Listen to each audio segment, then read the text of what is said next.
Guys तो आज हम फिर से आप सभी के लिए लेकर आ चुका हूं क्लास 12th के फिजिक्स का सेकेंड चैप्टर स्थिर विद्युत विभव तथा धारिता का लेक्चर नंबर 5 लेकर। आज के इस लेक्चर में हम लोग पढ़ेंगे धारिता के बारे में। गाइस लास्ट लेक्चर यानी लेक्चर नंबर 4 में यानी इसके पहले वाले लेक्चर में हमने पढ़ा था वैद्युत स्थितिज ऊर्जा के बारे में। जरा सभी लोग नीचे कमेंट बॉक्स में कमेंट करके बताना कि वैद्युत स्थितिज ऊर्जा U इज इक्वल टू क्या होता है। ये सभी लोग कमेंट करना ताकि आपको लास्ट लेक्चर का रिवाइज हो जाए, ताकि आप भूलें ना। ठीक है। सेकेंड चीज आपको कमेंट करना है कि वैद्युत स्थितिज ऊर्जा का वीमा क्या होता है, वीमा आपको कमेंट करना है। थर्ड में आपको ये कमेंट करना है वैद्युत स्थितिज ऊर्जा आपका सदिश राशि होती है, सदिश राशि होती है क्योंकि ये पूछा गया था लास्ट ईयर में, या फिर अदिश राशि होती है। जो भी होती है आपको नीचे कमेंट बॉक्स में कमेंट करना है। इससे क्या होगा, आपका रिवीजन होगा। दूसरी बात गाइस, जो डेली के डेली जुड़कर पढ़ाई कर रहे हैं, जिनका लक्ष्य है बोर्ड में 90 प्लस लाना, जो डेडिकेशन के साथ डेली पढ़ाई कर रहे हैं, डेली के क्लास में प्रेजेंट हो रहे हैं, सभी लोग नीचे प्रेजेंट सर लिखना, साथ में इसका जवाब भी देना ताकि आप लोगों का रिवीजन हो जाए। बाकी जो नए स्टूडेंट हैं, आप सभी लोग संकल्प लीजिए, डेली के डेली क्लास में प्रेजेंट होइए और देखिए आप अपना एक लक्ष्य बनाइए 90 प्लस। अगर आप लक्ष्य बनाते हैं तो डेली के डेली आपको पढ़ाई करनी पड़ेगी, क्योंकि एक लेक्चर देखकर या फिर एक क्लास लेकर या फिर एक चैप्टर पढ़कर आप कभी भी बोर्ड में 90 प्लस नहीं ला सकते हैं। इसके लाने के लिए आपको पूरा सिलेबस पढ़ना पड़ेगा, डेली मेहनत करनी पड़ेगी। अगर आप मेहनत करने के लिए तैयार हैं तो डेली जुड़कर हमारे साथ पढ़ाई कर सकते हैं। ठीक है। और डेली क्लासेज होती है सोमवार से शुक्रवार तक, और क्लास डेली होती है, और क्लास का डेली मैं पीडीएफ भी देता हूँ। पीडीएफ कहाँ पे देता हूँ बता दूँ मैं आप लोगों को। पीडीएफ मैं अपने टेलीग्राम चैनल में और अल्फा इंस्टीट्यूट ऐप पर देता हूँ। टेलीग्राम चैनल का नाम है अल्फा इंस्टीट्यूट, जाकर आप लोग टेलीग्राम पर सर्च कर सकते हैं। वहाँ पर आपको पीडीएफ, पहले का भी पीडीएफ मिल जाएगा और आज वाले क्लास का भी पीडीएफ आपको क्लास के होने से 3-4 घंटे बाद मिल जाएगी। ठीक है। तुरंत नहीं मिलेगा, 3-4 घंटे में पीडीएफ बनाता हूँ तब अपलोड करता हूँ। ठीक है। दूसरी बात गाइस, या फिर आप इस कुलाम बैच में जुड़ जाइए जो कि अल्फा इंस्टीट्यूट ऐप पर है, एकदम 100% फ्री में है, जहाँ पर मैं आपको डेली क्लास का पीडीएफ भी देता हूँ। पीडीएफ के साथ में जैसे ही चैप्टर 1-2 चैप्टर कंप्लीट होगा, आप सभी के बेहतर तैयारी के लिए वहाँ पर मैं टेस्ट भी लूँगा, असाइनमेंट टेस्ट, क्योंकि वहाँ पर टेस्ट लेने का ऑप्शन है। वहाँ पर मैं क्वेश्चन दे दूंगा, आप लोग अपनी कॉपी पे क्वेश्चन का आंसर लिखकर वहाँ पे सबमिट करेंगे। इससे क्या होगा, आपके बोर्ड एग्जाम की जैसा एकदम टेस्ट होगा। ठीक है। और ऑब्जेक्टिव क्वेश्चन का भी वहाँ पे टेस्ट होगा। बहुत ही बेहतरीन ऐप है, आप सभी लोग डाउनलोड कर लीजिएगा प्ले स्टोर से और ज्वाइन हो जाइएगा। ठीक है। कैसे ज्वाइन होना है, नीचे वीडियो के डिस्क्रिप्शन में एक वीडियो मिलेगा जिसमें मैं बताया हूँ कैसे कैसे आपको गुलाम बैच में ज्वाइन होना है। देख लीजिए उसी वीडियो में से कैसे ज्वाइन होना है। ठीक है। ज्वाइन हो जाना। या फिर कोई प्रॉब्लम आती है, पहले उसको देखना, ज्वाइन होना। अगर कोई प्रॉब्लम आती है तब आप इस नंबर पर व्हाट्सएप करना या फिर टेलीग्राम करना। पहले मत करना, पहले एक बार अपने से ट्राई करने के बाद करना, क्योंकि इस पर इतना ज़्यादा व्हाट्सएप या टेलीग्राम आ रहा है कि जो टेक्निकल टीम है एक मैसेज को 3-3 दिन बाद लेती है, तो 3 दिन आपका वेस्ट चला जाएगा। इसलिए अपने से ट्राई कर लेना, हो सकता है अपने से जुड़ जाओ। ठीक है। वहाँ पर देखिए ये बैच कोड है, वहाँ पर सभी चीज़ें मैं आपको बताया हूँ कैसे ज्वाइन होना है। ठीक है। तो चलिए आज का ये क्लास स्टार्ट करते हैं। चलिए हेडिंग कर लीजिएगा धारिता। देखिए आज के इस क्लास में हम लोग धारिता के बारे में पढ़ेंगे। और ये एक बात ध्यान रखना, ये जो धारिता है ना, यहाँ से आपके बोर्ड में क्वेश्चन 100% छपेगा, बनेगा क्वेश्चन। यहाँ से क्वेश्चन आता है और इस बार भी आएगा, इसलिए पूरे कंसंट्रेशन के साथ में पढ़ाई करना, छपेगा यहाँ से क्वेश्चन। ठीक है। देखिए धारिता का मतलब क्या होता है, नाम से पढ़ते हैं, नाम से समझते हैं, क्योंकि हम लोगों का कोई भी लक्ष्य नहीं है रटना नहीं है। धारिता का मतलब क्या होगा, धारण करना। धारिता का मतलब क्या होता है, धारण करना। क्या धारण करता है, अगर कोई भी चालक है आवेश को ग्रहण करे या फिर धारण करने की क्षमता को क्या कहते हैं, धारिता कहते हैं। लिखो सभी लोग कमेंट बॉक्स में डिफिनीशन, सभी लोग कमेंट बॉक्स में डिफिनीशन लिखो। किसी भी चालक के द्वारा आवेश को धारण करना या फिर ग्रहण करने की क्षमता को उस चालक की धारिता कहते हैं। किसी भी चालक द्वारा आवेश को धारण करना या फिर ग्रहण करने की क्षमता को क्या कहते हैं, उस चालक की धारिता कहते हैं। डिफिनीशन लिखते हैं, किसी चालक द्वारा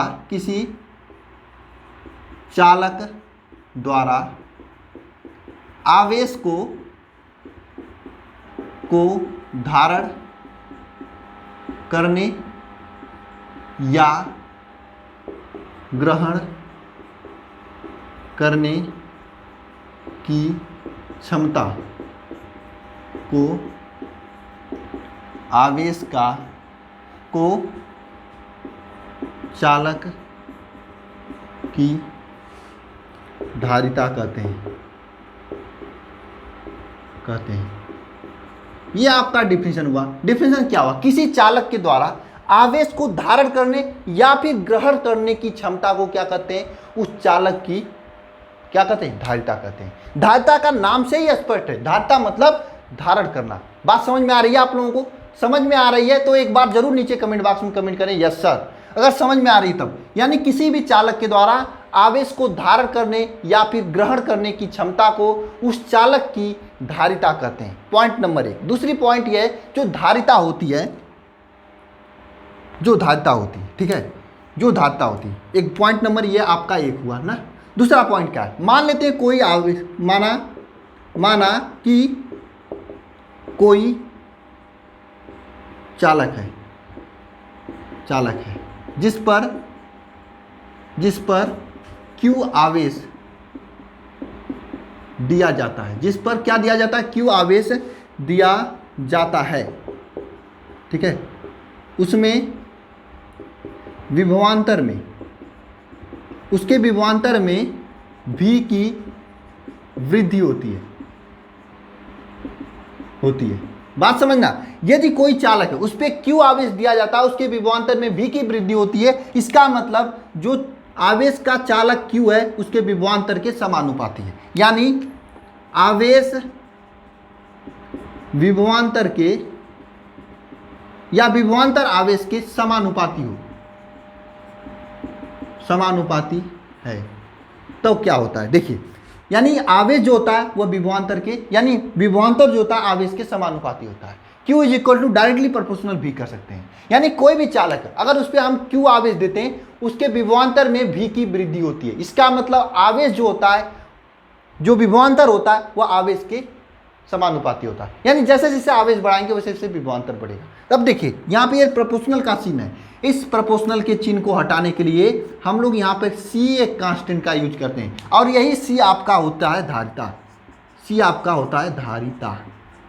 क्या होती है? धारिता। समझ में आया? अभी धारिता का एक नया डिफिनेशन समझेंगे, लिखेंगे, ठीक है, वो आपको 100% समझ में आएगा। अगर थोड़ी सी भी दिमाग में संशय है तो क्लास में बने रहिए, अभी आपको समझ में आएगा। देखिए हमने क्या किया, इस प्रोपोर्शनल को हटाने के लिए, इस बात को आप सभी लोग याद कर लो, पूरे फिजिक्स में कहीं पर हमेशा आपको प्रोपोर्शनल को हटाने के लिए कोई ना कोई कांस्टेंट यूज किया जाएगा, कोई ना कोई नियतांक का यूज किया जाएगा। जैसे यहाँ पर इस प्रोपोर्शनल के चिन्ह को हटाने के लिए C नियतांक का यूज किए हैं, तो C आपका क्या कहलाएगी? धारिता कहलाएगी। यहाँ पर C इज इक्वल टू क्या हो जाएगा? Q upon V। ये C is equal to Q upon V हो जाएगा। ये धारिता होती है। तो धारिता का डिफिनेशन एक यहाँ से और बनता है। यह जो धारिता होता है यह आवेश तथा विभवांतर के अनुपात के बराबर होता है। यानी जो धारिता होता है, धारिता C आवेश बटे विभवांतर होता है, ठीक है। यानी धारिता C इज इक्वल टू क्या होता है? आवेश बटे विभवांतर। धारिता C क्या होता है? आवेश बटे विभवांतर। यानी चालक को दिया गया आवेश तथा चालक में जो विभवांतर होता है वही के वृद्धि विभवांतर के बराबर होता है। यानी कोई भी चालक की धारिता आवेश और विभवांतर के अनुपात के बराबर होता है। किसी भी चालक की धारिता क्या होता है? उसके आवेश तथा विभवांतर के अनुपात के बराबर होता है। किसी भी चालक की धारिता होती है इसके आवेश तथा विभवांतर के अनुपात के बराबर होता है। एक की पॉइंट लिखिएगा। की पॉइंट सर क्या होता है? की पॉइंट मैं आपको लिखा रहा हूं, यानी कि ये आपके बोर्ड के लिए इंपॉर्टेंट नहीं है, मैं बता दे रहा हूं। क्योंकि देखो आप यहां तक पढ़े हो तो एक पॉइंट और एक्स्ट्रा पढ़ लो, क्योंकि यहां से डायरेक्ट क्वेश्चन छपा था आपके BHU BSc के पेपर में, मैंने देखा था, तो मैं सोच रहा हूं बता दूं। हो सकता है आप लोग पढ़े रहो, आप भी देने जाओ कोई एग्जाम, वहां पे पूछ ले तो क्वेश्चन बन जाएंगे, ठीक है। इसमें क्या पूछा था कि ये विभवांतर V तथा ये आवेश Q के बीच जो ग्राफ होता है ये रेखीय होता है। विभवांतर V तथा आवेश Q के बीच ग्राफ जो होता है रेखीय होता है। इसमें पूछा था विभवांतर V तथा क्यू के बीच ग्राफ है, नीचे क्या होता है ग्राफ बनाकर दे दिया था, ठीक है। ये विभवांतर भी है, ये क्यू आवेश है, इसके बीच जो ग्राफ होता है ये ग्राफ होता है, रेखीय ग्राफ होता है। ये क्यों होता है, ये सभी पॉइंट्स आपको समझने की हैं, लेकिन मैं समझाऊंगा नहीं क्योंकि मुझे पढ़ना है धारिता और मुझे लाना है बोर्ड में 90+। यही है ना सपना। और ये सभी चीज़ें अगर आपको सीखना है तो बने रहिएगा चैनल पर, क्योंकि यहाँ पर सभी चीज़ों की तैयारी कराई जाएगी, ठीक है। तो चलिए इस पॉइंट्स को आप सभी लोग लिखिए कि विभवांतर धारिता क्या होता है। एक बार मैं और रिवीजन करता हूँ। जो धारिता होता है उसका मतलब क्या होता है, धारण करने की क्षमता। धारिता जो होता है वह किसी चालक के द्वारा आवेश को धारण करना या फिर ग्रहण करने की क्षमता को उस चालक की धारिता कहते हैं। माना कोई चालक है जिस पर क्यू आवेश है, क्या आवेश है, क्यू आवेश है, क्यू आवेश दिया जाता है, उसमें विभवांतर में भी की वृद्धि होती है, तो क्यू जो होता है प्रोपोर्शनल टू भी हो जाएगा। यहाँ पे देखिए इस प्रोपोर्शनलिटी के चिन्ह को हटाने के लिए यहाँ पर सी का यूज करेंगे। ये सी जो है वही आपका धारिता है, सी जो है वही आपका धारिता है। सी इज इक्वल टू आवेश बटे विभवांतर होगा। सी इज इक्वल टू क्या होगा, आवेश बटे विभवांतर, ठीक है। यहाँ से आप लोग एक डिफिनीशन और निकाल सकते हैं कि किसी भी चालक की धारिता उसकी में दी गई आवेश तथा जो आवेश देने पर जो वृद्धि होती है उसके अनुपात के बराबर होता है। यानी किसी भी चालक की धारिता उस चालक पर आवेश तथा विभवांतर के अनुपात के बराबर होता है। यहाँ से एक डिफिनीशन और समझ सकते हो आप लोग, ठीक है। तो ये सभी हो गया आपके विभवांतर धारिता से संबंधित कंसेप्ट, ठीक है। आप इसे नोट करिएगा सभी लोग, हो गया। अब हम लोग धारिता का मात्रक विमा देखते हैं। और देखिए ये सी अपान ये Q is equal to C is equal to Q upon भी, इस पे काफ़ी क्वेश्चंस बनते हैं न्यूमेरिकल्स, ठीक है। आप सभी लोग तैयार रहना। और सीट में मैं 1-2 क्वेश्चंस भी दिया हूं, देख लेना सभी लोग। देखिए अब क्या है, धारिता का मात्रक।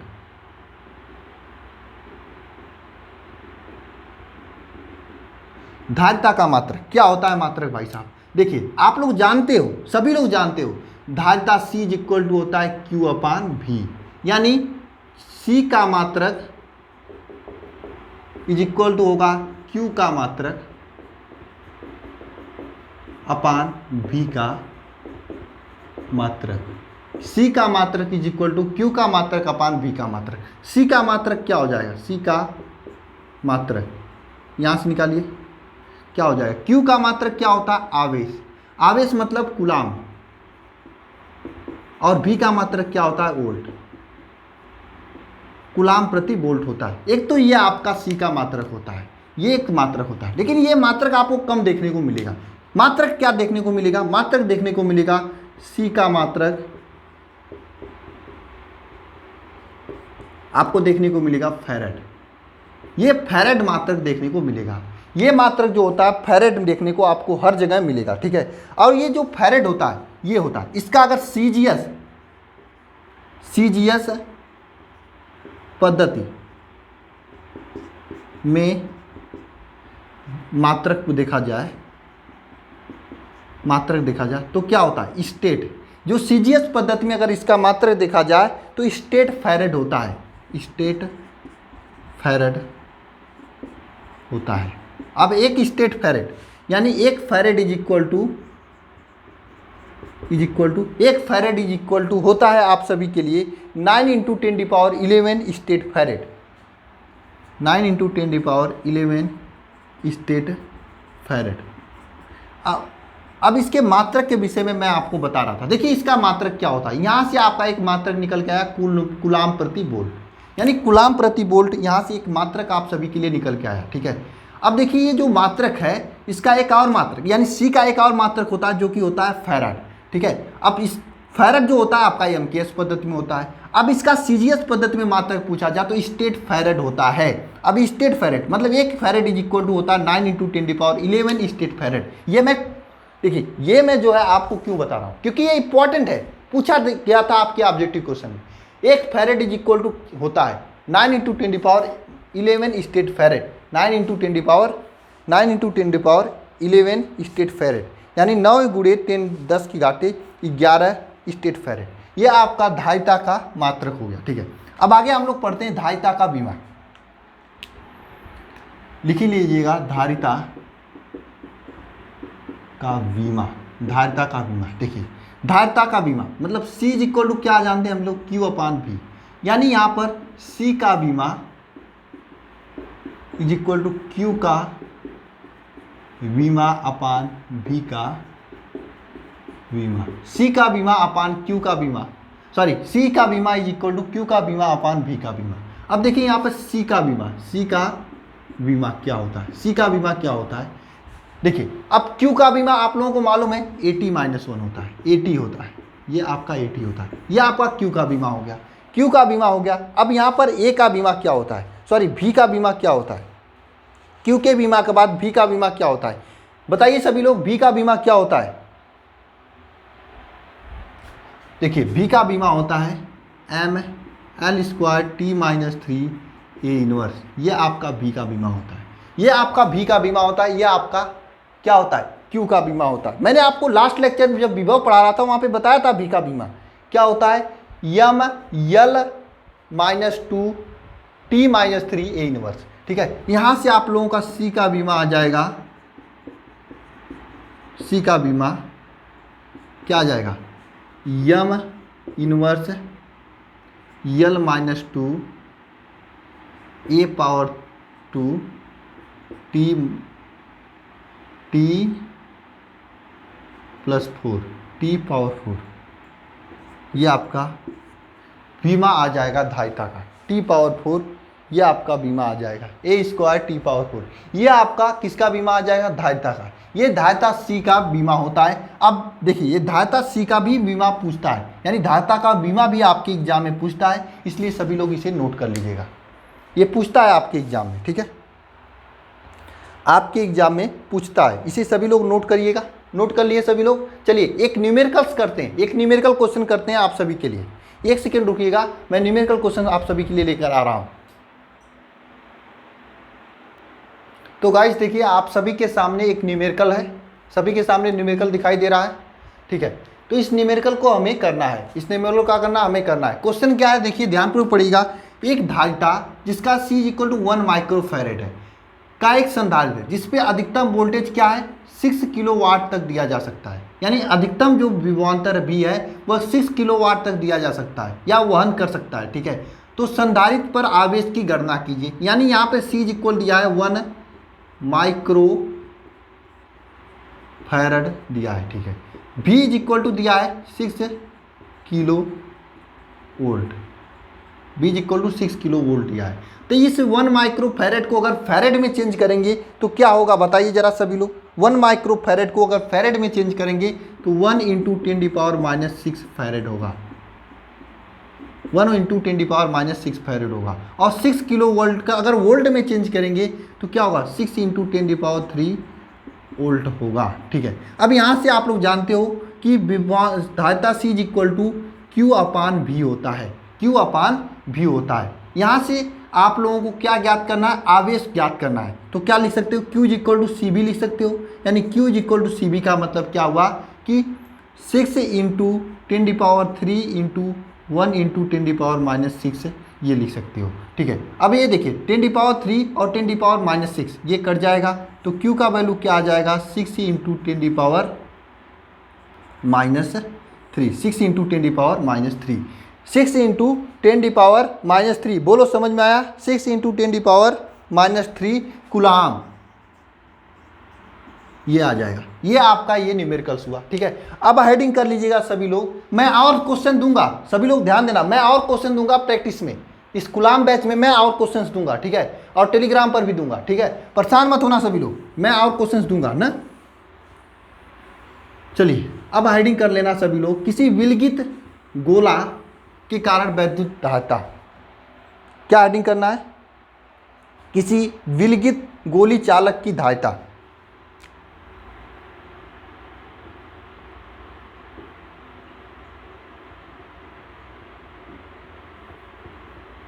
किसी विलगित गोलीय चालक की धारिता, किसी विलगित गोली चालक की धारिता। देखिए किसी विलगित गोली चालक की धारिता क्या होता है, हमने क्या माना, माना एक गोला यह है, एक गोला है जिस पर क्या है, प्लस क्यू आवेश है। इस गोले पर क्या है, प्लस क्यू आवेश है। इस गोले पर प्लस क्यू आवेश है, जिसकी त्रिज्या क्या है, कैपिटल आर है। जिसकी त्रिज्या क्या है, कैपिटल आर है। यह गोला है जिस पे प्लस क्यू आवेश है, जिसकी त्रिज्या क्या है, कैपिटल आर है। और ये आवेश क्या है, आवेश क्या है, आवेश क्या है, कैपिटल क्यू है। ठीक है, इस पे त्रिज्या क्या है, इसकी त्रिज्या, त्रिज्या क्या है, कैपिटल आर है। यह आपका गोला है जिस पर आवेश क्या है, कैपिटल क्यू है, और त्रिज्या क्या है, कैपिटल आर है। ठीक है, तो इस आवेश का विभवांतर, इस गोले का विभवांतर क्या हो जाएगा, गोले का विभवांतर। ठीक है, इस गोले का मुझे धारिता ज्ञात करनी है, तो इस गोले का सबसे पहले विभवांतर ज्ञात करेंगे। विभवांतर क्या होता है, इस गोले का विभवांतर B इक्वल टू क्या होता है, 1/4 pi epsilon naught, 1/4 pi epsilon naught capital Q upon R, ये गोले का विभवांतर होगा। ठीक है, यह गोले का क्या होगा, विभवांतर होगा। अगर मान लीजिए अगर इसका विभवांतर भी है, तो माना हमने क्या क्या माना है, एक गोला है जिसकी त्रिज्या r है, इस पर आवेश q है तथा इसका विभवांतर v है। ठीक है, इसका विभवांतर क्या v है, तो यहाँ पे आवेश q इक्वल टू क्या हो जाएगा, 4 पाई एप्सिलॉन नॉट आर भी इज इक्वल टू क्यू। ये आवेश q इक्वल टू हो जाएगा, आवेश q इक्वल टू हो जाएगा 4 पाई एप्सिलॉन नॉट आर भी। आवेश q इक्वल टू क्या हो जाएगा, 4 पाई एप्सिलॉन नॉट आर भी। अब आप लोगों को मालूम है इसकी धारिता C इक्वल टू होता है Q अपान V। तो यहाँ पे C इक्वल टू क्या हो जाएगा, Q का वैल्यू क्या है, 4 पाई एप्सिलॉन नॉट आर भी। ये आपका Q का वैल्यू है, नीचे V हो जाएगा, ये V से V कट जाएगा, C इक्वल टू हो जाएगा 4 पाई एप्सिलॉन नॉट आर, ये C का वैल्यू आ जाएगा। ये आपका किसी गोले के कारण धारिता है। यहाँ से स्पष्ट है कि गोले की धारिता गोले के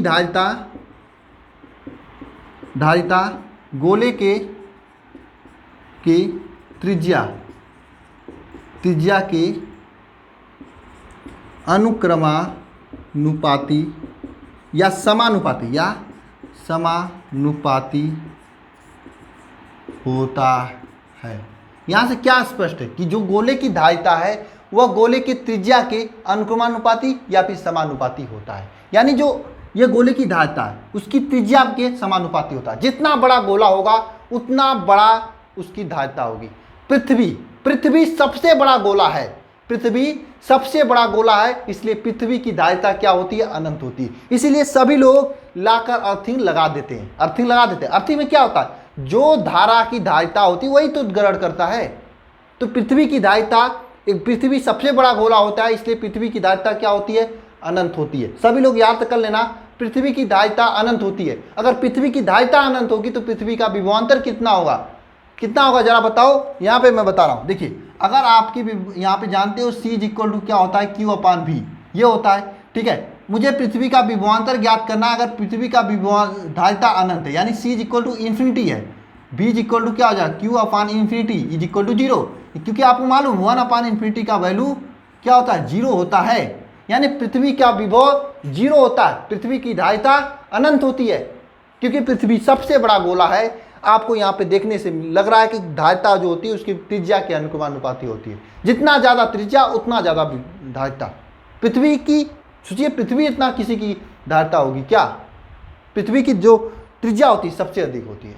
हाँ, ये आपका सभी ये धारिता से रिलेटेड कंसेप्ट है। ठीक है, अब रह गई बात, मैं आप सभी लोगों से एक क्वेश्चन पूछना चाहता हूँ कि एप्सिलॉन नॉट का मात्रक है, एप्सिलॉन नॉट का मात्रक है। एक मिनट, क्वेश्चन को मैं दोबारा पूछूंगा। ठीक है, एक मिनट, यहाँ पे एक क्वेश्चन सभी लोग नीचे कमेंट बॉक्स में कमेंट करके जाना। एप्सिलॉन नॉट का मात्रक है ऑब्जेक्टिव क्वेश्चन है। सबसे पहला है आप सभी का एप्सिलॉन नॉट का मात्रक है। सबसे पहला है आप सभी के लिए, सबसे पहला एप्सिलॉन नॉट का मात्रक मैं आप सभी लोगों से पूछ रहा हूँ। सबसे पहला है आपका फैराडे मीटर, फैराड प्रति मीटर ये है। सेकेंड है आपका coulomb square upon newton meter square. Third option है आपका दोनों। फोर्थ ऑप्शन है केवल सेकेंड, यानी फर्स्ट सेकेंड वाला। यानी आपका क्वेश्चन क्या है, अपसालन नाट का मात्रक है Faraday meter, coulomb square newton meter square, या फिर दोनों, ये दोनों, या फिर ये सेकेंड वाला, ये वाला। ये आपका क्वेश्चन है। जरा बताइएगा इसका जवाब क्या होगा, जरा बताइएगा इसका जवाब क्या होगा, बताइएगा। सभी लोग पढ़ाई कर रहे हो ना, बताइएगा इसका जवाब क्या होगा। ये दोनों होगा, केवल ये वाला होगा। आप सभी लोग अपसालन नाट का बीमा मात्रक पढ़े हो ना, अपसालन नाट यानी निर्वात की वैद्युशीलता। कमेंट बॉक्स में सभी लोग इसका जवाब कमेंट करके जाएंगे, ठीक है। और कोई प्रॉब्लम होगा तो मैं नेक्स्ट लेक्चर में आपको बताऊंगा, ठीक है। ये सभी कंसेप्ट्स हैं, और मैं एक पीडीएफ में एक क्वेश्चन भी दिया हूँ इस पे आधारित, यानी गोले की धारिता पर आधारित, उसे सभी लोग देख लेना। तो आज हमने क्या सीखा, धारिता के बारे में सीखा, किसी गोले की धारिता कैसे ज्ञात करते हैं उसके बारे में सीखा, धारिता के मात्रक के बारे में सीखा, उसका हमने विमा देखा, ठीक है। और उस पर एक न्यूमेरिकल क्वेश्चन भी किया था, और किसी गोले की धारिता के बारे में भी देखा, ठीक है। पृथ्वी की धारिता अनंत होती है, ये भी हमने जाना, ठीक है, आज ही के लेक्चर में, ठीक है। तो गाइस चलते हैं, आज के लेक्चर में बस इतना ही, मिलते हैं नेक्स्ट लेक्चर में। Thank you.